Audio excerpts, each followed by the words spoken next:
अस्सलाम वालेकुम। Voice of America Washington studio से प्रोग्राम जहां रंग में खुश आमदीद। मैं हूं आपकी मेज़बान शहनाज नफीस। ये प्रोग्राम सामीन आप इस वक्त लाइव सैटेलाइट एशिया सेट 3 और हमारी वेबसाइट urdu.voa.com पर देख रहे हैं और रेडियो मीडियम वेव्स 972 किलोहर्ट्ज़ पर लाइव सुन रहे हैं। हमें कॉल करने के लिए हमारा टोल फ्री नंबर है 0800-777-89। और अब वो टॉपिक्स जिस पर आज के प्रोग्राम में हम बात करेंगे, और आज प्रोग्राम का आगाज़ होगा पाकिस्तान में एक मजहबी ग्रुप सुन्नी तहरीक के इस मुतालबे से कि तौहीन मजहब पर सज़ा याफ्ता कैदियों की सज़ाओं पर जल्द अज जल्द अमल हो जाना चाहिए। और प्रोग्राम के इसी हिस्से में सूबा पंजाब में छोटू गैंग के ख़िलाफ़ जारी ऑपरेशन पर बात करेंगे और हम ये जानना चाहेंगे आज के पाकिस्तान में गैंग, इस तरह के जो मुख्तलिफ गैंग ग्रुप्स हैं, ये क्यों और किस तरह बनते हैं और इनका रास्ता किस तरह रोका जा सकता है। आगे चलकर बात करेंगे यूएन की। आज एक रिपोर्ट जारी हुई है अफ़गानिस्तान के हवाले से, जिसमें कहा गया है कि अफ़गानिस्तान में जारी लड़ाई की वजह से वहाँ पर बच्चों की तालीमी और जो तिबी सहूलतें हैं उस तक रसाई जो है वो महदूद होकर रह गई है। प्रोग्राम के तीसरे हिस्से में अमरीकी वज़ीर दिफ़ा एश कार्टर का दौरे इराक, यमन अमन मुज़ाकरात और अमरीका और सऊदी अरब के दरमियान बज़ाहिर जो ताल्लुकात में कशीदगी नज़र आ रही है उस पर बात करेंगे। और सामीन, प्रोग्राम के आखिर में बात होगी क्रिकेट पर। आज इस प्रोग्राम के इस सेगमेंट में हम आपको सुनवाना चाहेंगे पाकिस्तान की T20 के जो कप्तान है सरफराज अहमद, उनका इंटरव्यू, और साथ ही इंज़िमामुल हक के पाकिस्तान वापस आने के बाद अफ़गानिस्तान की जो क्रिकेट टीम है उसके मुस्तकबिल पर बात करेंगे। प्रोग्राम के पहले हिस्से में हमें ज्वाइन कर रहे हैं सुन्नी तहरीक के सरबराह कराची से सरवत एजाज साहब। हमारा साथ देंगे human rights commission of Pakistan के साबिक सरबराह और इस वक्त काफ़ी एक्टिव ह्यूमन राइट्स एक्टिविस्ट हैं डॉक्टर मेहदी हसन साहब। वो हमारे साथ हैं, खुश आमदीद उनको कहते हैं। और हमारे साथ हैं एक वेल नोन दिफाई तज्ज़िया निगार और मिलिट्री इंटेलिजेंस के साबिक सरबराह ब्रिगेडियर हामिद सईद साहब, वो भी हमारे साथ हैं, उनको भी खुश आमदीद कहते हैं। और डॉक्टर मेहदी हसन साहब, आपसे हम आगाज़ करना चाहेंगे। आप हमें ये बताइएगा कि इस वक्त हम देख रहे हैं कि इन दिनों ख़ास तौर पर पाकिस्तान की जो मजहबी जमातें हैं, ख़ास तौर पर सुन्नी तहरीक ये जो ग्रुप है, इनकी जानिब से ये ज़ोर दिया जा रहा है हुकूमत पर कि तौहीन मज़हब पर जो सज़ा याफ्ता कैदी हैं जिनको सज़ाएं सुनाई जा चुकी हैं उस पर जल्द अज जल्द अमल किया जाए। इसकी क्या वजूहात आप देखते हैं और इनके इन मुतालिबात में कहाँ तक वज़न है?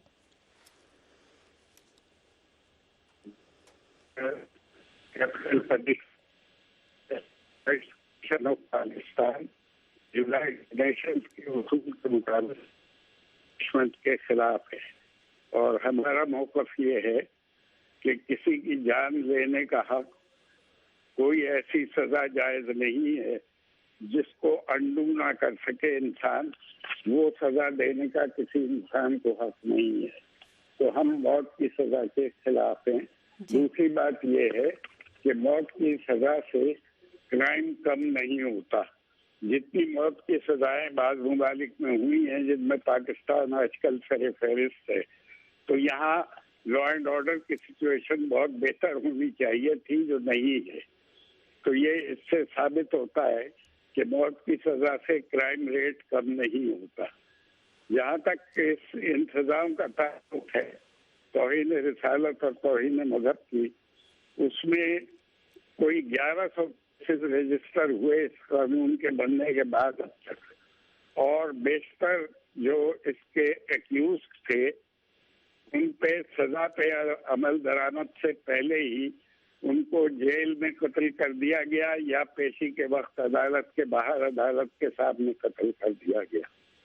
तो मैं ये समझता हूँ कि इसमें अंग्रेजों की साम्राज्य हुकूमत के दौर में सब कॉन्टिनेंट में जब ऐसा कानून नहीं था, उस वक्त सिर्फ एक नून वाक़या हुआ था तौहीन रिसालत का, जो बहुत हाई प्रोफाइल एक केस था جس میں ایک کتاب لکھی تھی ایک ہندو نے، اور اس سے توہین رسالت کا مقدمہ اس پہ چلایا گیا تھا، جس کو قتل کر دیا تھا ایک NWFP جو آج کل خیبر پختونخوا کہلاتا ہے، وہاں سے آ کے ایک نوجوان نے قتل کر دیا تھا اس شخص کو۔ اس کے علاوہ کوئی ایسا واقعہ رونما نہیں ہوا۔ 100 سال کی حکومت رہی ان علاقوں پہ ہندوستان کے جن میں پاکستان بنایا انگریزوں کی، اور کوئی ایسا اور ہائی پروفائل کیس توہین مذہب کا یا توہین رسالت کا نہیں ہوا تھا۔ لیکن 1100 کیسز جو 85 کے بعد سے 1985 کے بعد سے رجسٹر ہوئے ہیں، ان میں اوور ویلمنگ میجورٹی جو ہے وہ مسلمانوں کی ہے۔ جو غیر مسلم جو ریلیجس مائنورٹی کے لوگ ہیں وہ بہت کم ہیں ایز کمپیئر ٹو مسلمان، اور بہت سے مسلمان قتل بھی ہوئے اس الزام میں، جن پہ جو الزام لگا توہین رسالت کا یا توہین مذہب کا، ان کو قتل بھی کیا گیا، بہت سے لوگ قتل بھی ہوئے۔ ایک جج بھی قتل ہوا ہائی کورٹ کا، جس نے بیل لے لی تھی ایک توہین رسالت کے ایکیوزڈ کی، بیل لینے کے الزام میں جج کو بھی ہائی کورٹ کے قتل کر دیا گیا تھا۔ تو یہ تمام واقعات جو ہیں یہ ظاہر کرتے ہیں کہ ریلیجیوسٹی ہمارے ہاں جتنی بڑھ گئی ہے، اور ریلیجیوسٹی کا مطلب مذہب نہیں ہے۔ مذہب کے بارے میں تو اس ملک کے فاؤنڈر نے کہا تھا کہ religion is a personal matter of faith for every individual.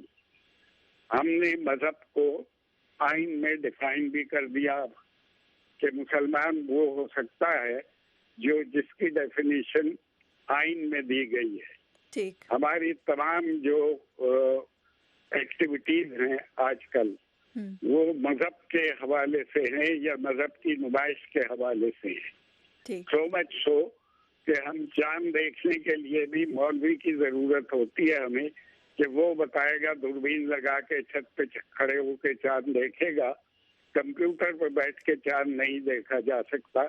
100 سال کے چاند پریڈکٹ کیے جا سکتے ہیں، لیکن ہمارے ہاں ایک مخصوص حلیے کا آدمی جب تک 22ویں منزل پہ حبیب بینک پلازا کی کھڑے ہو کے چاند دیکھنے کا اعلان نہ کرے، ہم چاند کو بھی صحیح تسلیم نہیں کرتے۔ اوکے ڈاکٹر مہدی حسن صاحب، جی واپس آتے ہیں۔ بالکل علماء جو ہے ان کا کافی پاکستان میں دیکھیں تو اثر و رسوخ پایا جاتا ہے، لیکن واپس آتے ہیں۔ آپ نے یہ کہا کہ آپ لوگ جو ہیں سزائے موت کے خلاف ہے، لیکن یہاں پہ ممتاز قادری جیسے جو لوگ ہیں جنہوں نے گورنر تاثیر کو قتل کیا، اور پھر انہوں نے آخری یعنی پھانسی کے وقت تک وہ یہ کہتے رہے کہ انہوں نے جو کچھ کیا وہ درست کیا، اور اگر وہ رہا ہوتے ہیں تو وہ دوبارہ بھی اس طرح کر سکتے ہیں، تو ایسے لوگوں کے ساتھ پھر کیا کیا جائے؟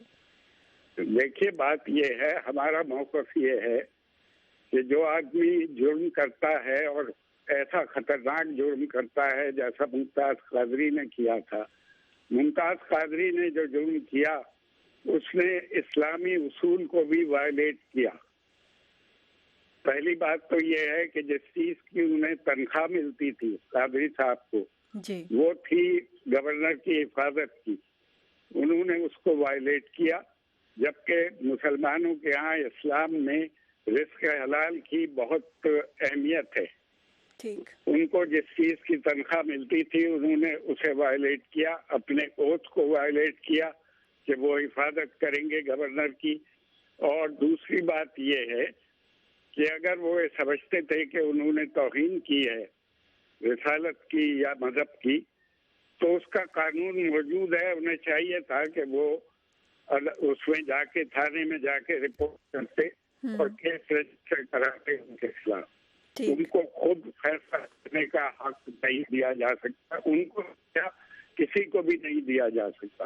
اگر یہ فیصلے خود کرنے لگیں گے لوگ تو جنگل کا سما پیدا ہو جائے گا. اچھا، پھر یہی جو آپ کہہ رہے ہیں، ٹھیک، آپ جو بات کر رہے ہیں ڈاکٹر مہدی حسن صاحب، اسی کو میں آگے بڑھانا چاہوں گی، کیونکہ ایک طرح سے یہ بھی دیکھنے میں آج کل پاکستان میں نظر آ رہا ہے کہ جو مذہبی جماعتیں ہیں وہ ممتاز قادری کا جو موازنہ ہے وہ آسیہ بی بی کے ساتھ کرتے ہیں. بریگیڈیئر حامد سعید صاحب، اس پہ آپ کمنٹ کیجئے گا کہ یہ موازنہ جو ہے یہ کہاں تک درست ہے؟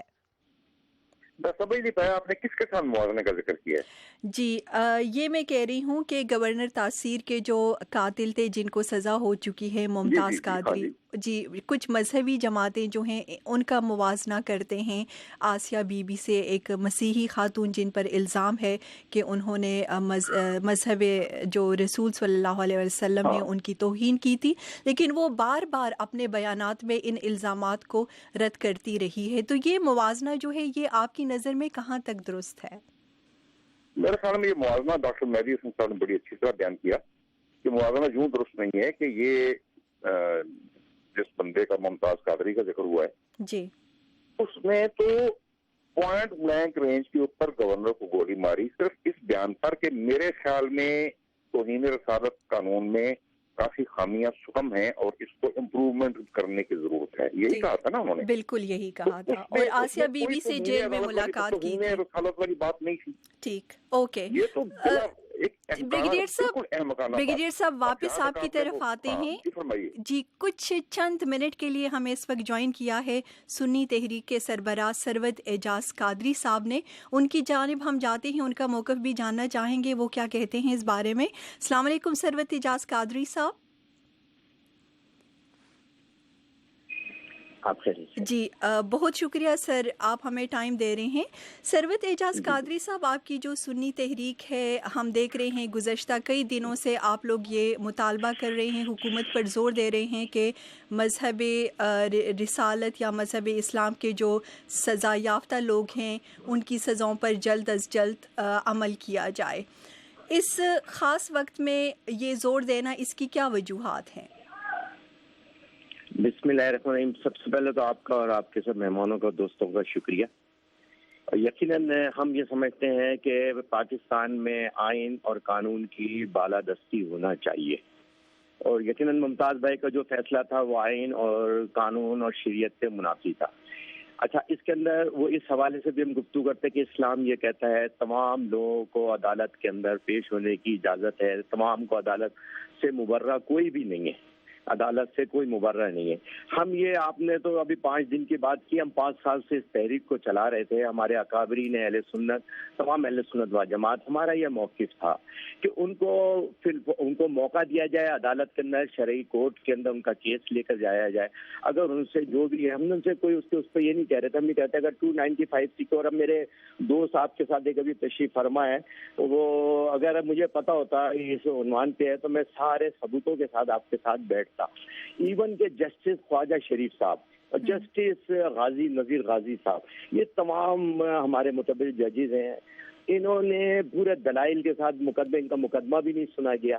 اچھا، جہاں سے یہ جنگ شروع ہوئی، مطلب جس واقعے سے یہ جنگ شروع ہوئی، یہ 2009 کا واقعہ ہے اور ممتاز بھائی کا واقعہ 2011 کا ہے. آپ مجھے یہ بتائیے کہ ہم FIR کے لیے ہم تھانوں کے چکر لگاتے رہے، ہمارے بزرگ، ہمارے اکابرین، FIR نہیں کاٹی گئی صرف اس وجہ سے کہ اس شخص نے یہ کہا تھا کہ یہ قانون ہے. میں نے کہا کہ اگر آپ مجھے نیکسٹ ٹائم کا موقع دیں گی تو میں وہ لفظ اور الفاظ، وہ آپ کی تحریریں، وہ اخبار کی کٹنگیں، وہ ٹی وی کے انٹرویو، وہ انڈیا کے ٹی وی کے انٹرویو، وہ ساری چیزیں لے کر میں آپ کے ساتھ بیٹھ جاؤں گا. اور ان بھائی جو آپ کے ہم مہمان ضرور ہیں، آپ کو جی ضرور موقع دیں گے، لیکن اس وقت یہ بھی بات کی جا رہی ہے، آج جو ہمارے پاس رپورٹ آئی ہے اس میں آپ لوگوں کی جو تحریک ہے سنی تحریک، انہوں نے یہ بھی کہا ہے کہ بلاسفیمی لا جو ہے اس میں کسی بھی صورت میں کوئی تبدیلی نہیں ہونی چاہیے. جبکہ ہیومن رائٹس ایکٹیوسٹ ڈاکٹر مہدی حسن ہمارے ساتھ ہیں، بریگیڈیئر حامد سعید ہمارے ساتھ ہیں، دونوں یہ مانتے ہیں کہ یہ جو لا ہے جو اللہ کیا بنایا ہوا نہیں ہے بلکہ انسان کا بنایا ہوا یہ قانون ہے، اس میں تبدیلی کرنا کوئی غلط بات نہیں ہے، اور اس میں دونوں ہمارے اینالسٹ کہہ رہے ہیں کہ اس میں خامیاں موجود ہیں، اس کو دور کرنے کی ضرورت ہے. تو آپ اس کے خلاف کیوں ہیں؟ جی قادری صاحب.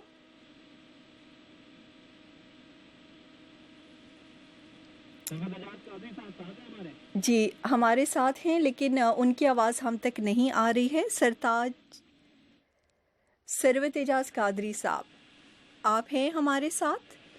جی آپ کی آواز ہم تک نہیں آ رہی ہے. اوکے ان کی لائن ڈراپ ہو چکی ہے. وہ کسی میٹنگ سے اٹھ کے انہوں نے ہمیں جوائن کیا تھا. بہت ان کے ہم شکر گزار ہیں.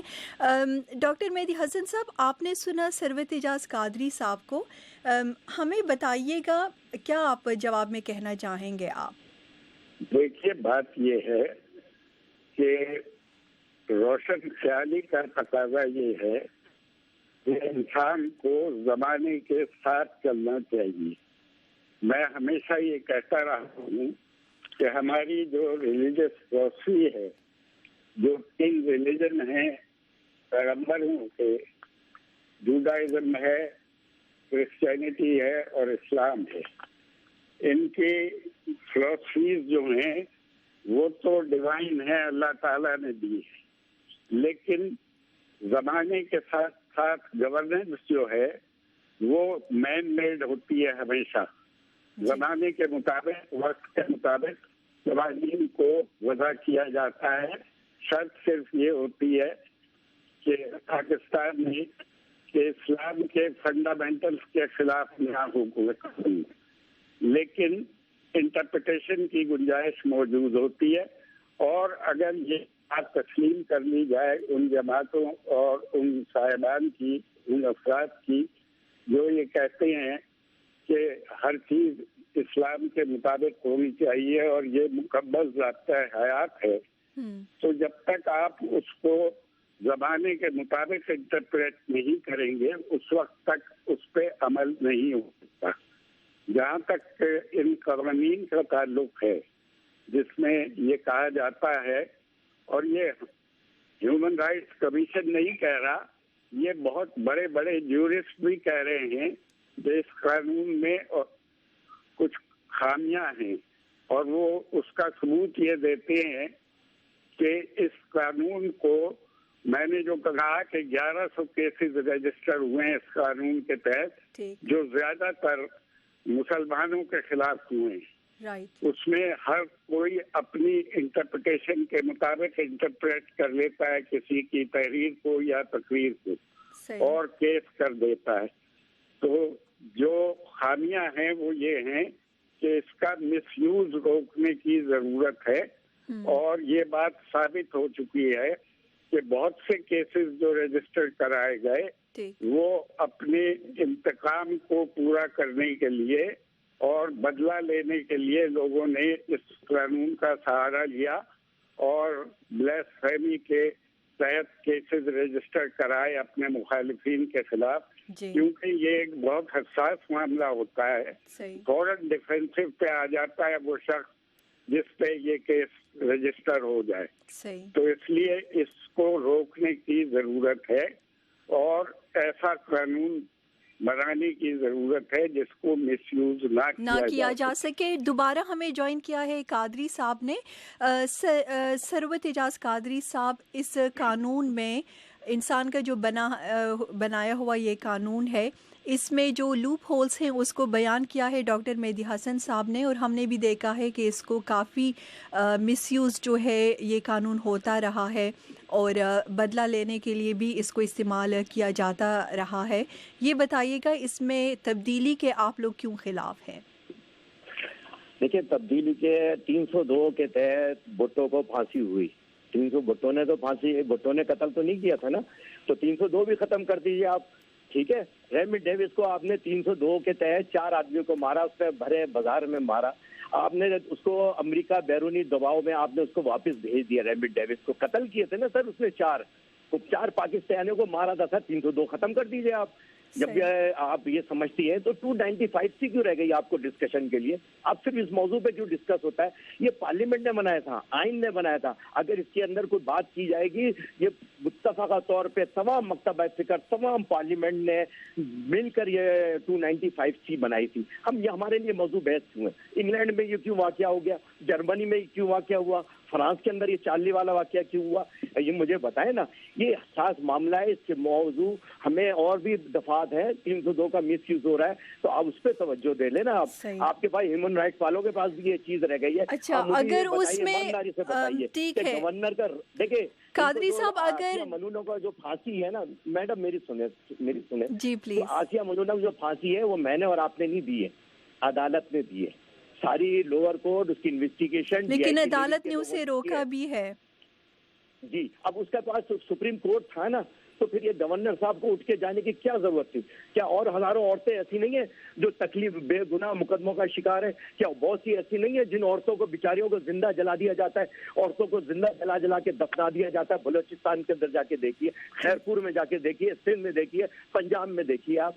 अब वो जुल्म ज्यादती गवर्नर साहब को सिर्फ वही औरत नजर आई थी इस वक्त मिलने के लिए कि उनका सारा कानून आइन तोड़ के वो गवर्नर आईनी नुमाइंदा है। लेकिन कादरी साहब, यहाँ एक सवाल माजरत के साथ एक सवाल आपसे करना चाहूँगी जो मेरे जहन में आया है। आपने 302 और बाकी जो मुख्तलिफ वो हैं शिकें हैं और मुख्तलिफ कानून का आपने हवाला दिया है कि उसमें भी फिर तब्दीलियाँ होनी चाहिए। तो अगर उसमें की जाती है, इसका मतलब है फिर आपके लिए ये एक्सेप्टेबल होगा ब्लास्फेमी लॉ में अगर फिर तब्दीली पे बात हो तो? कादरी साहब, ओके, उनकी लाइन दोबारा ड्रॉप हो गई। हम उनके शुक्रगुजार हैं, उन्होंने हमें टाइम दिया। डॉक्टर मेहदी हसन साहब, बाकी भी ऐसी कवानीन है, कादरी साहब का कहना है उसमें भी जी वो हमारे साथ हैं। जी कादरी साहब। देखिए, बात ये है कि जिस कानून के पास दिया था सुप्रीम कोर्ट की रूल के मुताबिक 1900 में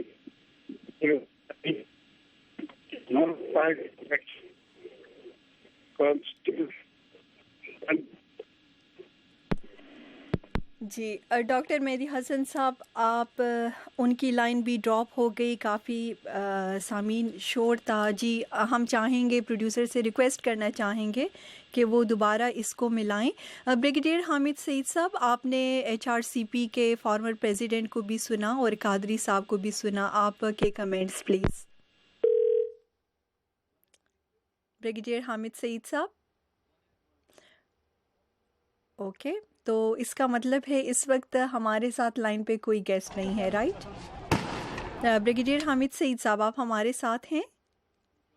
ओके सामीन, वैसे भी टाइम जो है वो इस सेगमेंट का ख़त्म हो चुका है, तो हम दोबारा ब्रिगेडियर हामिद सईद साहब को मिलाना चाहेंगे क्योंकि जो चोटू गैंग के ख़िलाफ़ ऑपरेशन इस वक्त जारी है, उस हवाले से चंद सवालात हम उनसे करना चाहेंगे। जब तक कि उनको दोबारा लाइन में लेते हैं प्रोड्यूसर, इस वक्त हम एक मुख्तसर सी ब्रेक लेते हैं। हमारे साथ रहिए। ग्लोबल इश्यूज़ पर दो टोक बात। मलिया साहबा, क्या इसकी वजह इस्लामोफोबिया है? क्या यूरोप खौफजदा है? दुनिया भर से माहिरीन की राय। जब उनको मुहाजिरीन का सामना करना पड़ा तो उन्होंने कहा हाँ, हम मुहाजिरीन को लेने को तैयार हैं, लेकिन मुसलमान मुहाजिरीन को लेने को तैयार नहीं है। Cooperation with countries like Pakistan, which we're already partnering with in this fight against terrorism. कि पाकिस्तान का पूरा फोकस सिर्फ ये है कि भारत पाकिस्तान को जंग मुसल्लत ना कर सके। गैर जानिबदार बहस। रेमिट डेविस का वाक़या हुआ पाकिस्तान के अंदर, कहाँ थी अदालतें, कहाँ थी आज़ाद है कि हमारी अदालतें? क्या ये अदालतों का फैसला था?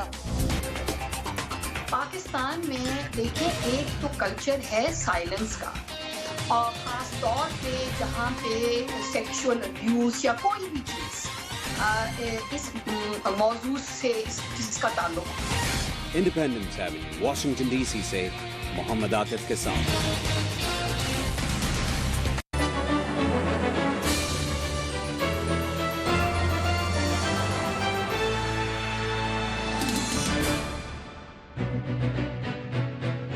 सामीन एक दफ़ा फिर प्रोग्राम जहां रंग में खुश आमदीद जो आप सुन रहे हैं वॉइस ऑफ अमेरिका के वाशिंगटन स्टूडियो से। सरवत एजाज कादरी साहब से हम इजाज़त ले चुके थे दोबारा, लेकिन उन्होंने हमें ज्वाइन किया है, वो अपनी बात कंप्लीट करना चाह रहे हैं। डॉक्टर मेहदी हसन और ब्रिगेडियर हामिद सईद की लाइंस जो हैं वो ड्रॉप हो चुकी है। हम कोशिश कर रहे हैं कि ब्रिगेडियर साहब को दोबारा लाइन पे लें। जी कादरी साहब, आप प्लीज़ अपनी बात कंप्लीट करें। सिर्फ इतना सा कह रहा था कि देखें, शरीयत और इस्लाम कितना प्यारा मजहब है जो सबको अमान दे रहा है। अगर 302 अगर हम देख लें तो रेमी डेविस को सजाए मौत है, ठीक है। वो कौन सा बैरूनी एजेंडा था जिसके ऊपर उसको 4 महीने के अंदर 4 कतल के अंदर उसको रिलीज करके उनको जी शरीयत का इस्तेमाल किया। जी, उन्होंने जिन लोगों का कत्ल किया था उसी फैमिली, उन्हीं के जो फैमिली मेंबर्स थे, उन्होंने इस रेविन डेविस जो है इनको माफ़ कर दिया था और ये इस्लामी उसूलों के ख़िलाफ़ के मुताबिक है, इसीलिए उनको रिहा किया गया था। ठीक है, मानती है ना अपने इस्लाम ने अमान दिया है गैर मुस्लिम को? जी बिल्कुल मानती है ना, इस्लाम अमान दे। हम इस्लाम के खिलाफ नहीं है, ये बात में डिस्कशन बहुत सर हम इस वक्त बात कर रहे हैं ब्लास्फेमी लॉ पे, जो इस्लाम का बना हुआ कानून नहीं है, इस्लाम से इसका कोई ताल्लुक नहीं है, ये इंसानों का बना हुआ कानून है। और हमारे बाकी जो एनालिस्ट हैं उनका ये कहना है कि इसमें खामियां मौजूद हैं और वो खामियां दूर करने की ज़रूरत है।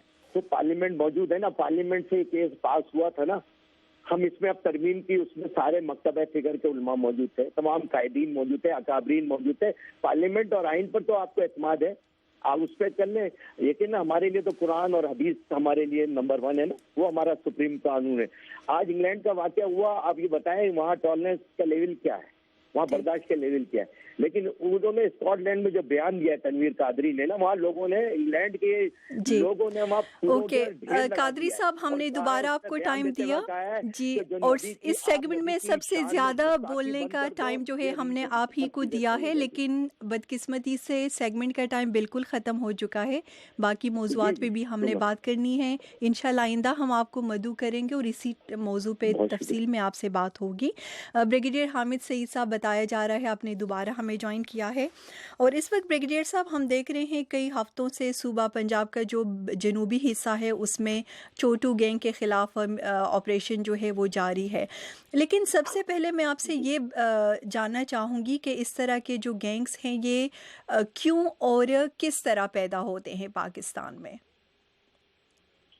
बिल्कुल दुरुस्त सवाल आपका, और बजाय मैं उसका जवाब नहीं देता हूँ कि दरअसल जितने भी ये गैंग्स हैं ये पहले फर्द होते हैं और आउटलॉज होते हैं जिन्होंने कोई ना कोई जुराइम किए होते हैं। फिर ये चीज़ें किसी पॉलिटिशियन या जागीरदार या वडेरे की तरह में आ जाते हैं और उसका बॉडी गार्ड वगैरह वो बन जाते हैं। तो वो जागीरदार या वडेरा उनको प्रोटेक्शन देता है कि पुलिस उनको एप्रीहेंड न कर सके, और वो फिर जागीरदार के कहने पे उसके मुखालफिन की सपोर्ट भी करते हैं, ठीक, और उसके कहने पे जुराइम का इर्तिकाब भी करते हैं। फिर आहिस्ता आहिस्ता इनके ग्रोह में जब कुव्वत बढ़ जाती है या जब जागीरदार के ऊपर प्रेशर पड़ता है तो वो इनसे लाताल्लुक हो जाता है।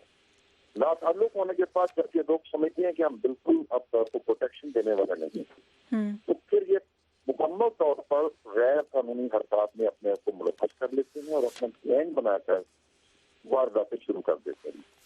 यानी वो वारदातें जो पहले उन्होंने जागीरदार वडेरे या MCA के कहने पर की, अब वो अपने मुफाद में खुद करना शुरू कर देते हैं।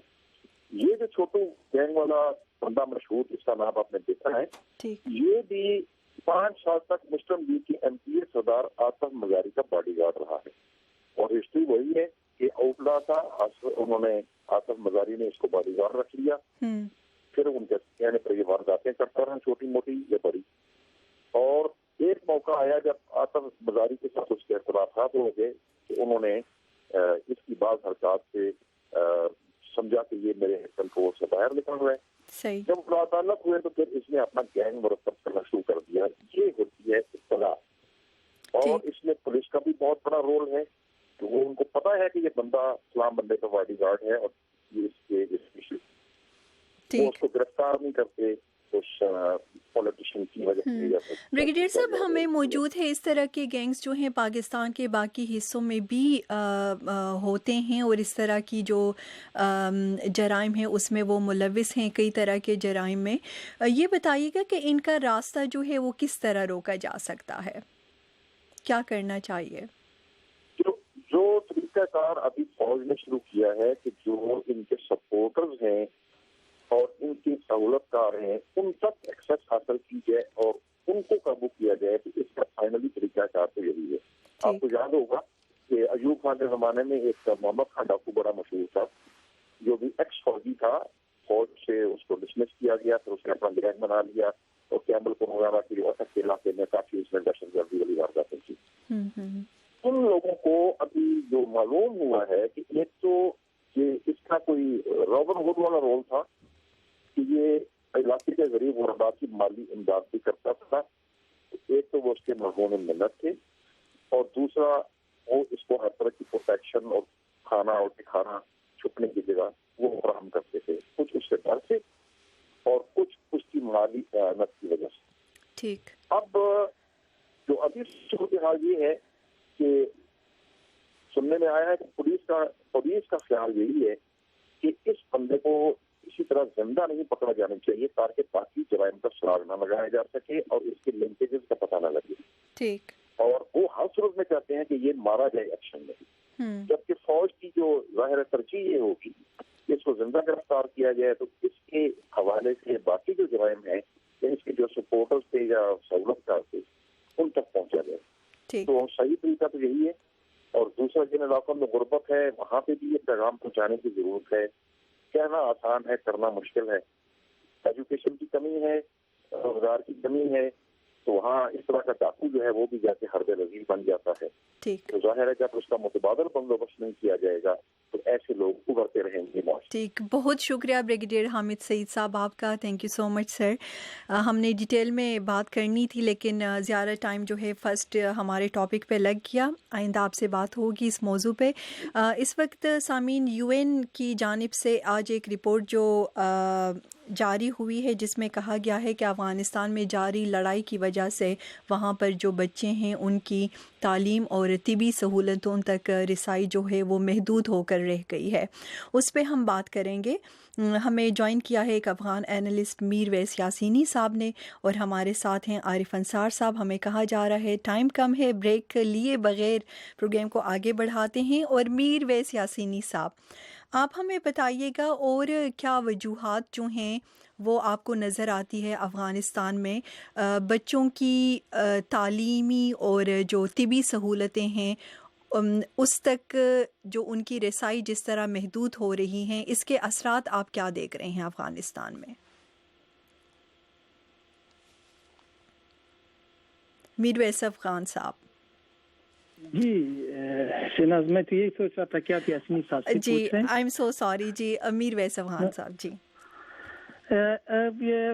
यहाँ पे तो आप लोगों को जो यूएन की तरफ से रिपोर्ट सामने आई है उसमें तो सेहत और तालीम के बारे में बात हुई है, लेकिन अफगानिस्तान में जो बच्चे हैं वो सिर्फ इस दो सेक्टर में नहीं है बल्कि वहाँ पे बच्चे लड़ाई झगड़े में यूज होते आ रही है। इस रिपोर्ट में उन चीज़ों को ज़्यादातर इशारा नहीं दिया हुआ है, लेकिन अफगानिस्तान में ये तादाद जो अभी सामने आया हुआ है, अफगान लोग, अफगान जर्नलिस्ट जो वहाँ पे मौजूद है वो लोग यही कहते हैं कि ये अब भी कम है जो यूएन की तरफ से। ये वही रिपोर्ट शुदा चीज़ें हैं जो सामने आई हुई है, रिपोर्ट की बगैर जो कि उन लोगों ने रिपोर्ट नहीं किया हुआ है इससे कई गुना ज्यादा है। मसलन मैं आपको एक मिसाल देना चाहता हूँ, क्या कुंदुज में बच्चों को स्कूल जाना मुमकिन है?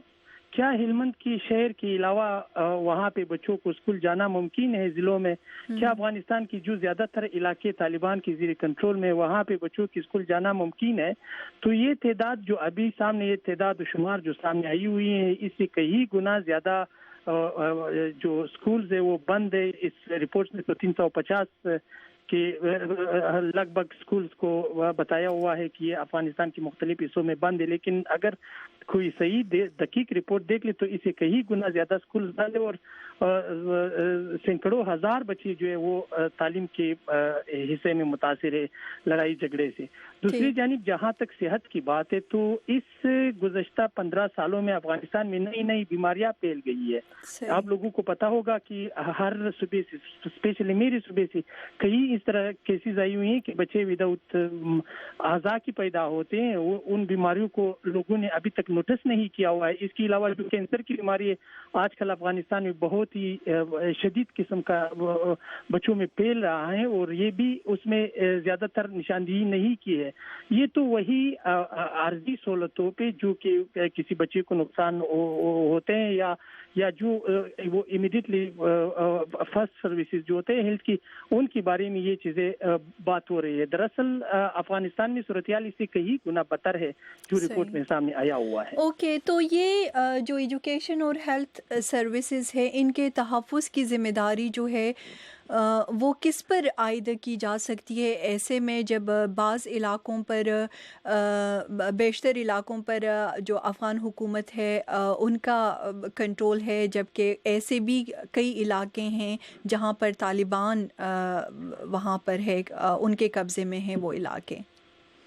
देखिए शहनाज, पहले तो इन सब चीज़ों की जिम्मेदारी गवर्नमेंट पे है ताकि गवर्नमेंट सब लोगों को अमन दिलवा दे और लोगों को सहूलतें दिलवा दे। लेकिन दूसरी जानिब जहाँ पे तालिबान काबिज है, तालिबान तो वैसी तालिबान है, उनकी तरफ से तो अब ऐलान किया हुआ है कि वो इन चीज़ों को हाथ नहीं लगाते, लेकिन वो सिर्फ मीडिया तक महदूद बात है। अदरवाइज वो लोग करते हैं, वो लोग स्कूलों को नहीं छोड़ते क्योंकि वो लोग स्कूलों में से कुछ इस तरह चीज़ें निकाल लेते हैं कि इसमें ये तालीम होता है, वो तालीम होता है, क्यों दीनी तालीम, क्यों सब की सब क्यों सिस्टम में वो मजहबी ना हो। तो वो तालिबान की बात है। लेकिन अगर हम देख ले तालिबान से ज़्यादा इसकी जिम्मेदारी तो ज़ाहिर है गवर्नमेंट पे है ताकि गवर्नमेंट लोगों को तहफ़्फ़ुज़ दे सके और वही बच्चे जो तालीम से रह जाते हैं उन्हें सहूलतें फराहम कर ले। अगर आपको पता होगा वही लोग जो लड़ाई ज़दा इलाकों से काबुल और जो बड़े शहरों में आई हुई है, उन लोगों को भी तालीम की सहूलतें फराहम नहीं है, उनको भी सेहत की सहूलतें फराहम नहीं है। आपको पता होगा कि अब ज़ाहिर है 14 सालों से यहाँ पर जंग जो है वो जारी है और उसके असरात जो हैं वो इस वक्त भी नज़र आ रहे हैं और काफ़ी अरसे तक कहा जा रहा है कि ये रहेंगे। बहुत शुक्रिया आपका मीर वैस अफ़गान साहब, आपने हमें टाइम दिया। थैंक यू सो मच हमारी तरफ से। अल्लाह हाफिज़। आरिफ अंसार साहब, अस्सलाम वालेकुम, प्रोग्राम में खुशामदीद। और आपसे मैं एक कमेंट इस पे लेना चाहूँगी कि तालीमी और तिबी सहूलतों तक बच्चों का जो फ्री और एक सेफ़ एक्सेस है उसको यकीनी बनाने के लिए क्या करना चाहिए अफ़गानिस्तान में, और ये मौजूदा सूरत हाल में मुमकिन भी है या नहीं?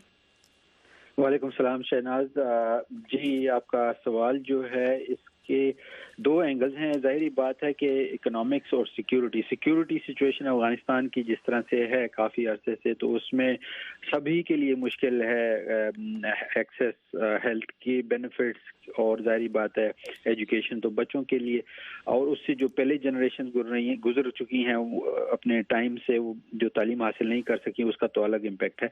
लेकिन ये है कि ये इकोनॉमिक और सिक्योरिटी सिचुएशन का ख़तरनाक होना, उसकी वजह से ये एक्सेस प्रोवाइड करना दुश्वार हो जाता है। ज़्यादा इलाके जो जंग की ज़द में हैं वहाँ और भी ज़्यादा है। और जैसा मीर वाइस साहब ने भी कहा कि यूएन की जो स्टेटिस्टिक्स है उन्होंने भी 2009 से इसको ट्रैक करना शुरू किया, तो इसमें बड़ा डिफरेंस ऑफ ओपिनियंस हैं कि असल में नंबर्स क्या हैं।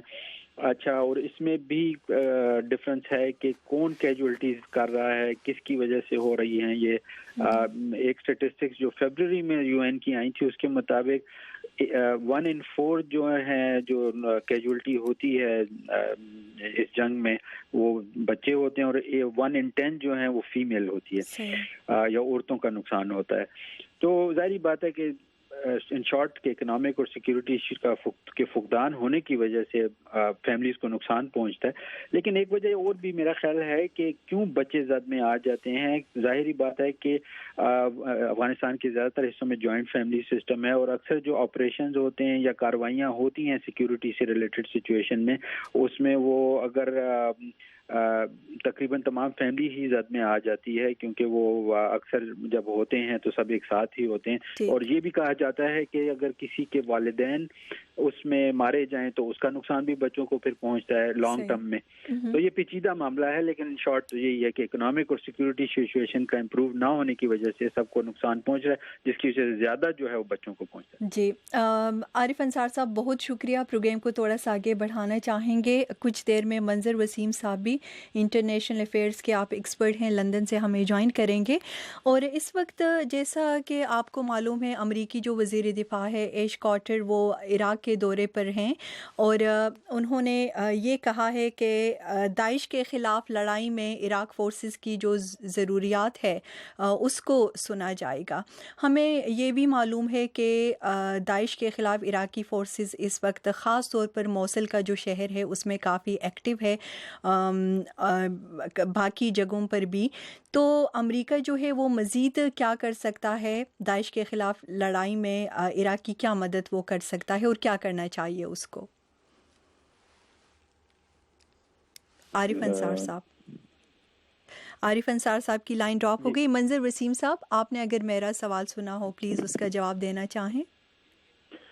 جی، اس میں سچویشن ایسے لگتی ہے کہ اس وقت آن گراؤنڈ ان کے پاس اتنی زیادہ اٹریکشن ہے نہیں، اور سچویشن ایسی ہے کہ اگین وہ تین فورسز ہی آپس میں لڑے جا رہی ہیں، اور تینوں ایک گروپ جو ہے وہ سعودی لیڈ ہے، اور ایک ویسٹرن اور ساتھ ہی رشیا بھی ان کے ساتھ ہے، اور ایران، اور تیسرا جو ہے وہ ISIL ہیں.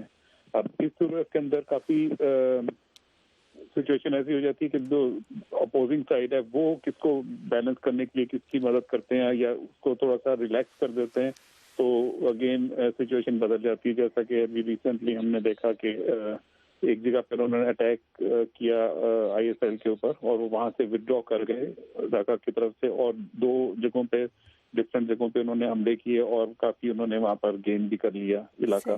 تو سچویشن جو ہے امریکہ کو کرنے کے لیے یہ چاہیے میرے خیال میں کہ کسی طریقے سے اگر سعودیز اور یہ اگر ایک ساتھ بیٹھ سکیں تو تبھی کوئی اس کا آنسر نکل پائے گا. ادروائز یہ جنگ جو ہے ایسی طول پکڑتی جائے گی جب تک کہ سعودیز اور ایرانین آپس میں ایک بیٹھ کے ایک جگہ پر ان کا ریکنسائل نہیں ہو سکے گا. تو ابھی صدر اوباما جو ہیں بدھ کے روز سعودی عرب کا دورہ کریں گے، آپ کو لگتا ہے کہ ان ایشوز کو اٹھایا جائے گا سعودی حکام کے ساتھ؟ جی، بہت امپورٹنٹ ہوگا، اور اگر اس میں سعودی کے ساتھ اگر کوئی ریکنسیلیشن ہو گئی تو پھر بہت جلد ہم دیکھیں گے کہ یہ جو مڈل ایسٹ کے اندر سارے ٹرموائلز ہیں یہ سارے ایک ریکنسیلیشن کی طرف جلد ہی چل پڑیں گے، اور کافی جلدی سارے سچویشن جو ہے وہ پیسفل ہو جائے گی. اور یہ میرے خیال میں اوباما کے جاتے جاتے انہوں نے میرے خیال میں ان کا جو ایک لیگیسی پیس کی چھوڑنا چاہتے ہیں، اس کی وجہ سے وہ انیشیٹو لے رہے ہیں، اور میرے خیال میں کافی پازیٹیو انیشیٹو ہے، ان کو سپورٹ کرنا چاہیے سب لوگوں کو. اوکے، جو مسٹر کارٹر ہے انہوں نے یہ بھی بات کی ہے کہ وہ عراق میں اپنی جو کارروائیاں ہیں اس کو وسیع کرنا، بڑھانے کا ارادہ بھی رکھتے ہیں. تو اگر ایسا کرتا ہے امریکہ، اس کے کیا اثرات ہوں گے زمین پر وہاں؟ جی، زمین پہ جب اگین وہ بات آ جاتی ہے کہ جو گراؤنڈ پہ ہم دیکھتے ہیں تو جو وہاں پر سنی ٹرائبز ہیں وہ تھریٹن فیل کرتے ہیں جو ایرانین اور عراقی جو ہیں آرمیز ان سے، کیونکہ آن گراؤنڈ رومرز ہیں کچھ ایسی ریئلٹیز بھی ہیں کہ جو شیعہ ملیشیاز تھیں انہوں نے بھی تقریباً ویسا ہی بیہیو کیا جیسا کہ ISIL کرتے رہے ہیں. تو ایک خوف کی لہر دوڑ جاتی ہے جب ان کی آرمی سنیوں کے علاقے میں جاتی ہے، تو اس کے آٹومیٹیکلی ریئیکشن نہیں ہوتا ہے کہ ان کو سپورٹ دے دیتے ہیں وہ ISIL کو، اور وہ تاکہ ان لوگوں کو پیچھے پوچھ کیا جا سکے یا اندر اپنے علاقے میں نہ آنے دیں. تو میرے خیال میں کہ جب تک کہ ریکنسائل نہیں ہوتا یہ آن پولیٹیکل بیسس، جب تک کہ یہ مین ایشوز ریزالو نہیں ہوں گے، تو اگر امریکہ مدد کرے گا تو وہ کاؤنٹر پروڈکٹیو زیادہ ہوگی کمپیریٹیولی. آن گراؤنڈ تھوڑی دیر کے لیے تو کچھ ان کو علاقہ مل جائے گا اور کور بھی کر لیں گے، لیکن جو ایکچوئل ایشو ہے وہ جب تک ریزالو نہیں کریں گے پولیٹیکل تو آگے میرے خیال میں بات نہیں زیادہ. اور منظر وسیم صاحب، کویت اس وقت ہم جانا چاہیں گے جہاں یمن خانہ جنگی سے متعلق مذاکرات کی کوششیں ہو رہی ہیں، لیکن تازہ اطلاعات یہ ہیں کہ یمنی جو عہدیدار ہیں وہ تو کویت پہنچ چکے ہیں لیکن حوثی جو ہیں وہ ابھی تک نہیں پہنچے. ایسے حالات میں آپ کیا امکانات دیکھتے ہیں؟ یہ جو اس وقت کوششیں ہو رہی ہیں یہ کامیاب ہو سکیں گی؟ جی، جب تک کہ عبداللہ صالح جو ہیں جو کہ ریپرزینٹ ان اے وے کرتے ہیں حوثیز کو بھی، جب تک کہ انہوں نے یہ کہا ہے کہ جی ایریل بامبنگ جو چل رہی ہے سعودی اس کی وجہ سے وہ اسٹک ہو گئے ہیں اور وہ وہاں سے نکل ہی نہیں پا رہے کہ وہ پیس کانفرنس کی طرف جا سکیں، تو ایک یہ کنسرن بنتا ہے کہ اگر پیس ٹاکس چل رہی ہیں تو اس دوران جو ہے یہ بامبنگ اور جو فائٹنگ ہے یہ بند ہو جائے، لیکن آن گراؤنڈ یہ چل رہا ہے کہ دونوں جو پارٹیز ہیں وہ جنگ ہی کو پرولونگ کر رہی ہیں، اور کوئی جب انلیس کہ یہ ختم ہوگا پیس تھوڑی دیر کے لیے بھی ہو چاہے پیس ٹاک کے درمیان میں ہو تو بہت مشکل ہے کہ پیس ٹاک آگے بڑھ سکیں گے۔ ٹھیک، منظر وسیم صاحب، آخری موضوع پہ آپ کا میں کمنٹ لینا چاہوں گی۔ گزشتہ دنوں سعودی عرب نے امریکہ کو جو دھمکی دی ہے کہ امریکہ میں اس کے جو $750 ارب کے سرمایہ ہے اس کو وہ فروخت کر دے گا، اور وہ آپ کو پتہ ہے کانگریس میں ایک بل جو اس وقت پینڈنگ ہے وہ ایشو جو ہے اس کے پس منظر میں انہوں نے یہ دھمکی دی ہے۔ یہ بتائیے گا کہ موجودہ جو صورتحال ہے اس وقت بظاہر ہمیں کچھ کشیدگی دونوں ممالک کے تعلقات میں نظر آ رہی ہے، وہ کس طرف جاتی ہوئی آپ کو دکھائی دیتی ہے؟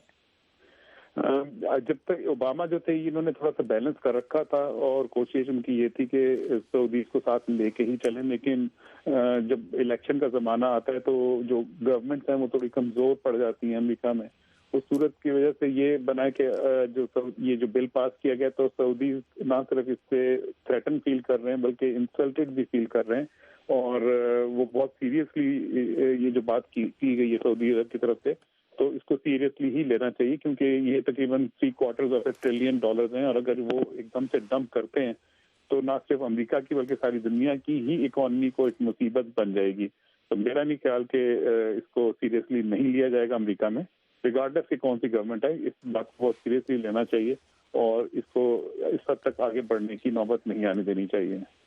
بہت شکریہ منظر وسیم صاحب آپ کا، تھینک یو سو مچ، آپ نے ہمیں ٹائم دیا۔ اور سامعین، پروگرام کے آخری سیگمنٹ کی جانب ہم جانا چاہیں گے جس میں ہم بات کریں گے کرکٹ پہ، اور ایک انٹرویو پاکستان کے T20 کے جو کپتان ہیں ان کا انٹرویو ہم آپ کو سنوائیں گے۔ اس کے بعد یہاں اسٹوڈیوز میں ہمیں جوائن کریں گے ہماری وائس آف امریکہ کی افغان سروس کے متی اللہ عابد نور صاحب، ان سے ہم افغانستان کی جو کرکٹ ٹیم ہے اس پہ ہم ان سے بات کریں گے۔ ہمارے ساتھ رہیے، اس وقت ایک مختصر سی بریک لیتے ہیں، بریک کے بعد واپس آ کر اس موضوع پہ بات کریں گے۔ گلوبل ایشوز پر دو ٹوک بات۔ ملیہ صاحبہ، کیا اس کی وجہ اسلاموفوبیا ہے؟ کیا یورپ خوفزدہ ہے؟ دنیا بھر سے ماہرین کی رائے۔ جب ان کو مہاجرین کا سامنا کرنا پڑا تو انہوں نے کہا ہاں ہم مہاجرین تو لینے کو تیار ہیں لیکن مسلمان مہاجرین تو لینے کو تیار نہیں ہیں۔ Cooperation with countries like Pakistan, who we're already partnering with in this fight against terrorism. کہ پاکستان کا پورا فوکس صرف یہ ہے کہ بھارت پاکستان سے جنگ مسلط نہ کر سکے۔ غیر جانبدار بحث۔ کہ ریمنڈ ڈیوس کا واقعہ ہوا پاکستان کے اندر، کہاں تھی عدالتیں، کہاں تھی آزاد ہے کہ ہماری عدالتیں، کیا یہ عدالتوں کا فیصلہ تھا؟ پاکستان میں دیکھیں ایک تو کلچر ہے سائلنس کا، اور خاص طور پہ جہاں پہ سیکشول ابیوز یا کوئی بھی چیز اس موضوع سے جس کا تعلق ہے۔ Independence Avenue, Washington D C سے محمد عاطف کے ساتھ۔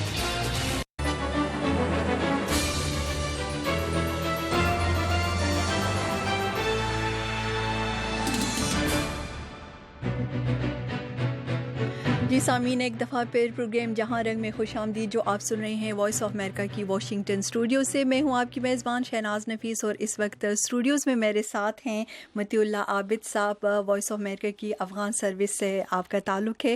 بہت شکریہ، بخیر راغلی اسٹوڈیو تو، اور آپ کو خوش آمدید کہتے ہیں۔ آپ کا جی متی اللہ عابد صاحب، اس سے پہلے کہ افغان جو کرکٹ ٹیم ہے جو گزشتہ دنوں کافی شاندار کارروائی جو ہے وہ دکھاتی رہی ہے، اس پہ ہم آپ سے بات کریں۔ ایک مختصر انٹرویو ہے پاکستان کی T20 کے جو کپتان ہیں سرفراز احمد صاحب، ان کو انٹرویو کیا ہے سعود ظفر اور خرم نے، ہمارے رپورٹرز ہیں کراچی سے، تو وہ ہم سنتے ہیں، پھر اس کے بعد آپ سے بات کریں گے۔ جی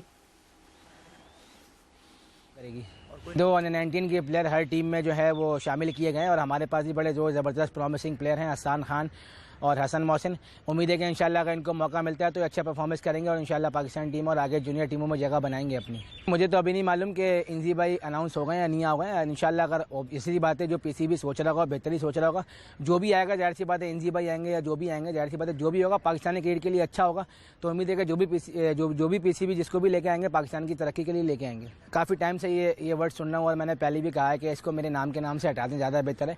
क्योंकि क्रिकेट में कई परफॉर्मेंस करते हैं, कभी नहीं करते, तो जब आप परफॉर्मेंस कर देते हैं तो नाम जी चल जाता है, धोखा नहीं दिया, परफॉर्मेंस नहीं की तो वो धोखा नहीं दिया। आई थिंक ये क्रिकेट है तो क्रिकेट को गेम की तरह लें और इस वर्ड्स को साइड में रखने में ज़्यादा बेहतर है। देखें मेरी पूरी कोशिश यही होगी कि अपनी परफॉर्मेंस जारी रखूँ। जाहिर सी बात है जब मैं परफॉर्मेंस करूँगा तो लड़के भी ऑब्वियसली परफॉर्मेंस करते रहेंगे, तो आई थिंक मेरा परफॉर्मेंस करना बहुत ज़्यादा मैटर करेगा टीम के लिए।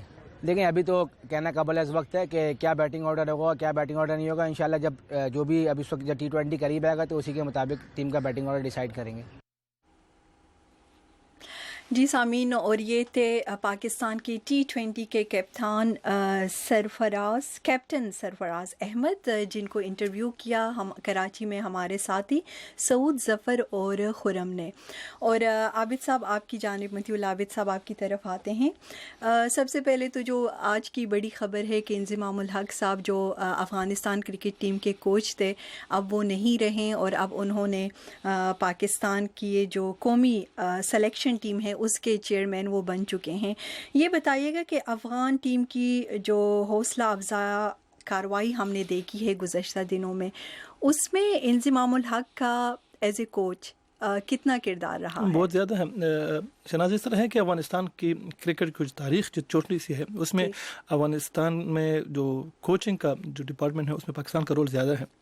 राशिद लतीफ़, कबीर खान और फिर इंज़िमामुल हक, ये तीन पाकिस्तानी मशहूर लेजेंड प्लेयर हैं, उन्होंने रोल प्ले किया है।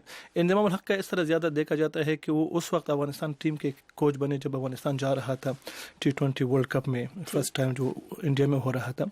और हमारे अफ़गानिस्तान प्लेयर की ज़्यादा मशहूर ये है कि बाकी मुल्कों में कहते हैं पाकिस्तान के बारे में कि एक शाहिद अफरीदी होता है, हमारा 11 शाहिद अफरीदी रखते हैं। सब ज़्यादा जोशीले खिलाड़ी है और क्रिकेट है हौसले का खेल, और इंज़िमाम मशहूर था अपने हौसले के लिए, बड़े इस्तेकामत से खेलते थे। उनके आने से हमारे खिलाड़ियों में, अफगानिस्तान के खिलाड़ियों में एक हौसला, एक बैठ कर खेलने का, विकेट पे खड़े होने का बहुत ज़्यादा उन्होंने भी इनको एक्नॉलेज किया है। जब मैं था इंडिया में उनके साथ इंज़िमाम से मेरे काफ़ी सामने बातें हो रही, तो इंज़िमाम का ज़्यादा रोल यही था कि उन्होंने अफगानिस्तान टीम को एक हौसला दिया है और विकेट पे खेलने का हौसला दिया। और आपने अगर देखा होगा, सामीन ने भी देखा होगा कि 180 तक हमारे क्रिकेट के खिलाड़ी अफगानिस्तान के वो खेले हैं। तो इंज़िमाम का रोल कोई एक नज़रअंदाज मामूली नहीं था। ठीक, ओके। ये बताइएगा कि अब इंज़िमाम के बाद अफ़गानिस्तान की क्रिकेट टीम को आप किस तरह देखते हैं, और ये कि अगला कोच जो है वो क्या, क्योंकि क्रिकेट पे आपकी काफ़ी गहरी नज़र रही है, तो किसके इम्कानात ज़्यादा हैं? बिल्कुल इस तरह है कि इस तरह जो जहाँ तक इंज़िमाम ने उनको पहुँचाया और जितने उन्होंने हेल्प किया उनको, अब ज़रूरत यह है कि उसी तरह का कोई कोच आ जाए ताकि उनको आगे जो खेल हो रहे हैं, हमारे अफगानिस्तान टीम टूर कर रही है स्कॉटलैंड और आयरलैंड और फिर हॉलैंड जिन जुलाई में, तो उसके लिए ऐसा कोच होना चाहिए जो उन एनवायरनमेंट में उनको आगे बढ़ा सके। फिर जो हौसला इन्होंने लिया है इंज़िमाम से, उसके लिए 3 ऑप्शन ज़्यादा अफगानिस्तान क्रिकेट बोर्ड नज़र में रखे हुए है कि एक तो अफगानिस्तान को पाकिस्तान से कोई कोच मिल जाए, क्योंकि एक तो ज़ुबान का भी ज़रूरत ज़्यादा होती है। हमारे अफगानिस्तान के प्लेयर ज़्यादा उर्दू भी मतलब महारत रखते हैं, बोल सकते हैं, जिस तरह मैंने इंडिया में देखा। बाकी भी ऐसे ममालिक हैं जहाँ उर्दू बोली उन्होंने 3-4 ऑप्शन रखे। एक तो इंडिया में भी उर्दू बोली जाती है, समझी जाती है। मनोज बरबाकर अभी अफगानिस्तान के बॉलिंग कोच हैं, उनके साथ उनका काम चल रहा है। तो अगर इंडिया से ले या श्रीलंका से ले, 3 ऑप्शन उनके सामने पड़े हुए हैं। ओके। तो अभी हमने देखा, जिस तरह आपने भी कहा आबिद साहब के, बहुत कम वक्त में जो अफ़गानिस्तान की क्रिकेट टीम है इन्होंने ख़ुद को इस्टेब्लिश किया और फिर इतनी ज़बरदस्त इन्होंने कारकर्दगी दिखाई है। ज़िम्बाब्वे के दौरे में अफ़गानिस्तान की कामयाबी, T20 वर्ल्ड कप में उनके घर में शिकस्त दी, सीरीज़ में T20 में जो इन्होंने कारकर्दगी दिखाई है, और उसमें तो वेस्ट इंडीज़ जैसी टीम को भी शिकस्त दी, बिल्कुल उनको शिकस्त दी। अफगानिस्तान असल में है अभी जो रैंकिंग है T20 में 9वें मुकाम पे है, मतलब बांग्लादेश और जिम्बाब्वे से भी आगे है। तो अगर इस तरह आप देख ले, एक टीम जो असल में इस सिचुएट्स है। तो इंज़िमाम जिस तरह आपने कहा कि वो तो अभी T20 में कुछ देर जब रही तब उन्होंने एज ए कोच इस टीम को ज्वाइन किया, लेकिन और ऐसे क्या वो हैं फैक्टर्स हैं जिन्होंने किरदार अदा किया और इतने कम अरसे में हम देख रहे हैं जिस तरह ये टीम जो है उभर कर सामने आई है? बिल्कुल, एक बहुत बड़ा अहम फैक्टर जो है वो प्यास है, लगन है। अफगानिस्तान में खबरें अभी आपने जो शो में शुरू में कहा लड़ाई की बातें और झगड़े की बातें, लेकिन क्रिकेट वाहिद चीज़ है जहां अफगानिस्तान के लोगों को एक होप देती है, एक अमन का एक पैगाम मिलता है। और अफगानिस्तान के खिलाड़ी यही समझते हैं कि हमारे लोग हमें देख रहे हैं, एक उम्मीदें वापसता है कि किस तरह हमारे खिलाड़ी मैदानों में खेल रहे हैं, ऑस्ट्रेलिया के और इंडिया के और दूसरे मुल्कों में। तो यही चीज़ उनको पुश कर रही है, उनको एक पैगाम दे रही है। अगर आप अच्छा खेलेंगे तो अफगानिस्तान के लोगों को एक खुशी का मौका मिलेगा। आपने देखा जब अफगानिस्तान की टीम काबुल पहुंची वापस वेस्ट इंडीज़ को हरा कर, तो इतना बड़ा जश्न हुआ था। तो अफगानिस्तान में सिर्फ 2 जगह फायरिंग होती है, लड़ाई में फायरिंग होती है या क्रिकेट के मैच जीतने के बाद उसमें होती है। ठीक, राइट। ये बताइएगा मतीउल्लाह आबिद साहब के जिस तरह पाकिस्तान में हम देखते हैं या बाकी टीम्स में कि पूरे जो इन्हिसार है 1 या 2 खिलाड़ियों पे किया जाता है, जिस तरह पाकिस्तान का शाहिद अफरीदी हैं या बाकी 1-2 चंद खिलाड़ी हैं, तो यहाँ पे अफ़गानिस्तान की टीम में ऐसे कौन हैं नामवर खिलाड़ी जिनका कि बहुत ज़्यादा रोल रहा है और जब जीत होती है उनको क्रेडिट दिया जाता है? बहुत मतलब थोड़े अरसे में बहुत नाम आए हैं और हर फॉर्मेट में डिफरेंट मुख्तलिफ नाम होते हैं। जिस तरह शहजाद मोहम्मदी वो बहुत मशहूर हो गया इस पहले से, जो ज़्यादा हिटें मारने का उसका नाम है, वो MS धोनी की था, वो मोहम्मद शहजाद और इस तरह। फिर मोहम्मद नबी साखेल है और हमारे दूसरे जो कप्तान होता है अज़हर अकज़ई, नजीब ज़दरान है, समीउल्लाह शिनवारी है। बॉलिंग के शोबे में नजीब दौलत ज़दरान, शाहपुर ज़दरान, फिर हमीद हसन। तो ये बड़े नाम है अफगानिस्तान में गिने जाते हैं, स्टार्स वहाँ पे लोग उनको एक्नॉलेज करते हैं। तो अफगानिस्तान का टीम जिस तरह मैंने भी कहा कि एक शाहिद अफरीदी नहीं 11 शाहिद अफरीदी उनके ज़्यादा हैं उसमें, यानी पुरजोश। हर खिलाड़ी आते हैं बस मारने के जज्बे में होता है, खेलने के शौक होता है। फील्डिंग में देख के खुद को जख्मी भी कर लेते हैं, लेकिन कोशिश करते हैं कि वो खेल ऐसा दिल से बहुत ज़्यादा खेलते हैं। उनके पास और कुछ है भी नहीं ना खेलने के लिए, जो एक चांस मिल गया उनको, कई दफ़ा वर्ल्ड कप में आ गए और फर्स्ट टाइम उन्होंने क्वालिफाई किया 3 मुल्कों को हरा के, स्कॉटलैंड, हांगकांग और जिम्बाब्वे को। फिर आगे बढ़ के इंग्लैंड के खिलाफ अच्छा खेले, आपने देखा होगा साउथ अफ्रीका के खिलाफ खेले, श्रीलंका के खिलाफ खेले। तो हर मैच में या हमजा होता अच्छा खेला है या रशीद अरमान, नौजवान खिलाड़ी और जो सीनियर खिलाड़ी है, एक कम्बिनेशन बना हुआ है। और इंतजाम की कोचिंग और फिर अफगानिस्तान के लोगों की जो वो है पीछे से दुआएं हैं वो काम दिखा रही हैं। ठीक है, राइट, यानी मुख्तलिफ फैक्टर्स हैं जो कंट्रीब्यूट कर रही है। ओके, ये बताइएगा मतीउल्लाह आबिद साहब के आप इंडिया में जो T20 वर्ल्ड कप था उसकी कवरेज के लिए आप गए थे, पाकिस्तान की जो कारकर्दगी रही उस पे आप क्या वजूहात देखते हैं? ज़्यादा जो मेरी बातें हुई है वहाँ पे जो एक्सपर्ट्स थे, जो क्रिकेट के लिखने वाले थे, वो पाकिस्तान टीम को बिल्कुल आमादा नहीं समझ रही थी। वो समझ रही थी कि ये टीम बस खेलने आई, जीतने की नीयत से आई ही नहीं है। और एशिया कप में जो उनकी कारकर्दगी रही वो वही तसलसल रहा है।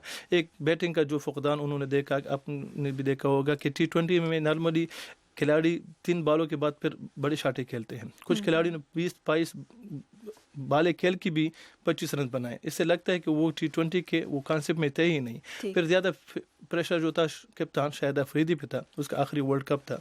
तो जो बाद में जो मायूसियाँ सामने आई है, वक़ार यूनिस का जो रिज़ाइन था, फिर शाहिद अफरीदी ने छोड़ दिया काम, मतलब एज ए T20 प्लेयर। तो आप ऐसे लग रहा है कि पाकिस्तान कोशिश कर रहा है कि अपना जो बिखरा हुआ क्रिकेट का जो स्ट्रक्चर है वो इंज़माम के आने के बाद उसको संभाला दें। और क्योंकि उनका आने इस तरह है कि वो एक नाम बना चुके हैं क्रिकेट में अफगानिस्तान की कोचिंग करके। और आज उन्होंने शहरियार खान ने जब बात ही की है कि इंज़माम के आने से हम एक नए मंजिल की तरफ नए कदम उठाएंगे। जी, तो जिस तरह आपने इंज़माम के किरदार की बात की है अफगानिस्तान क्रिकेट टीम में और उनकी बेहतर कारकर्दगी में, अब आपको लगता है कि पाकिस्तान जो है वो उसमें बेहतरी आएगी उनकी क्रिकेट में? इंज़माम जिस तरह मैंने देखा और जाना है, बड़े डिसिप्लिन प्लेयर भी रहे हैं और शख्सियत भी है। और मतलब बात करते हुए भी उनसे लगता है कि वो संजीदा है और डेडिकेटेड है। तो अगर वो जिस तरह वो ख़ुद है उसके साथ टीम भी उसी तरह रहे और इंज़माम डिलीवर कर सके और ऐसे टीम बनाने में कामयाब हो जाए जिस तरह पाकिस्तान شروع کے سالوں میں رہا ہے جب یونس خان کھیلتے تھے, باقی پلیئر کھیلتے تھے. تو توقع ہے کہ وہ پاکستان پلیئر سے جو وقار تقریباً کھو چکے تھے کرکٹ کے میدان میں واپس ان کو یاد آ جائے. اوکے, اب مختصراً 30 سیکنڈ میں ہمیں بتائیے گا کہ افغانستان کی جو کرکٹ ٹیم ہے آئندہ ان کی, بہت سے ہمارے سامعین ہیں کرکٹ کے شوقین, وہ دیکھتے ہوں گے کرکٹ کے, ان کی کیا وہ ہوں گی مصروفیات؟ ابھی تو ان کا بات چل رہی ہے, بڑی بڑی ٹیمیں سے جس طرح کارکردگی دکھائی ہے, بڑے ملک تیار ہیں افغانستان کے ساتھ کھیلنے کے لیے. اور افغانستان جو حالیہ مطلب آنے والا دورہ ہے وہ ہے اسکاٹ لینڈ جون جولائی میں, اور 5 ون ڈے میچ کھیلیں گے آئرلینڈ کے خلاف. تو ابھی جو اسکیجول معلوم ہے وہ یہی ہے, ہو سکتا ہے کہ اس کے بعد کچھ نئی خبریں بھی. اور ہماری دعا ہے کہ شاندار, اسی طرح شاندار کارکردگی دکھائی جس طرح انہوں نے بھارت میں دکھائی ہے, اور ویسٹ انڈیز کو جس طرح شکست دی, باقی وہ چیمپئن کا چیمپئن بن گئے. بالکل جی بالکل, بہت شکریہ آپ کا. تو ہماری بہت شکریہ آپ کا ڈیرہ منن استاسو متی اللہ عابد سے, تھینک یو, بہت شکریہ. اور سامعین اس کے ساتھ ہی پروگرام کا ٹائم بالکل ختم ہو چکا ہے. شہناز نفیس کو نیکسٹ ویک تک اجازت دیجیے, اپنا خیال رکھیے, اللہ حافظ.